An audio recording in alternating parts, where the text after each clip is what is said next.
Surat railway ટ્રેનોમાં પેસેન્જરોની ભીડનો તક લઈ પેસેન્જરોની ચેઇન સ્નેચિંગની ચોરીઓ કરતી બાવરિયા ગેંગને હરિયાણા અને રાજસ્થાન ખાતે ઝડપી પાડવામાં આવી છે.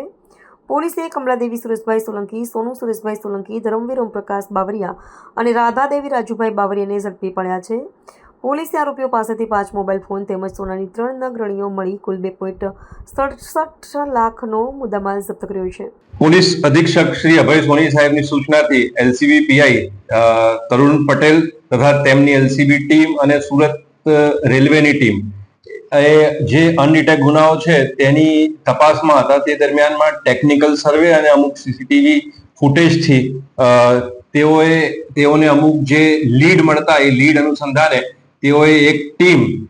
હરિયાણા અને રાજસ્થાન ખાતે મોકલેલી અને ત્યાંથી જે બાવરિયા ગેંગ છે કે જે હરિયાણા અને રાજસ્થાનના મૂળ રહેવાસીઓ છે, જેમાં મુખ્ય જે ગેંગ લીડર તરીકે જે બેન કામ કરે છે તેનું નામ છે કમલાદેવી, તેની સાથે સોનુ સન ઓફ સુરેશભાઈ, ધરમવીર બાવરિયા અને રાધાદેવી બાવરિયા, આ 4 જણા ભેગા મળી અને એમની મેઇન મોડસ ઓપરેન્ડી એ પ્રકારની છે કે જ્યાં પણ ભીડભાડ વાળી જગ્યાઓ હોય ત્યાં તેઓ તકનો લાભ લઈ અને ચેઇન અથવા તો પર્સ અથવા તો મોબાઈલ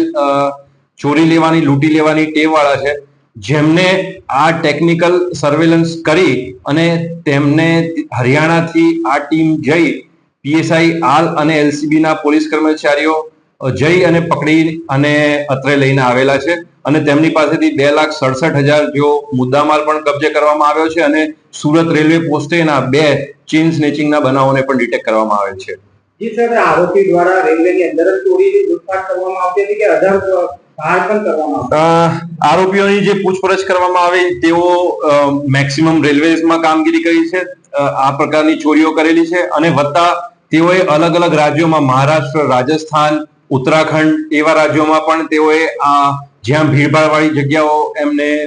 મળે ત્યાં આગળ આવા પ્રકારના ગુનાઓ આચરેલા છે. કયા કયા પોલીસ સ્ટેશનમાં આ લોકો પર ગુના રજીસ્ટર? હાલ જે એમને જે અટક કરવામાં આવેલા છે સુરત રેલવે પોલીસ સ્ટેશન ખાતેના 2 અનડિટેક્ટ ગુનાઓ હતા જે ચેન સ્નેચિંગના હતા, તે અનુસંધાને તેઓને અટક કરવામાં આવેલ છે.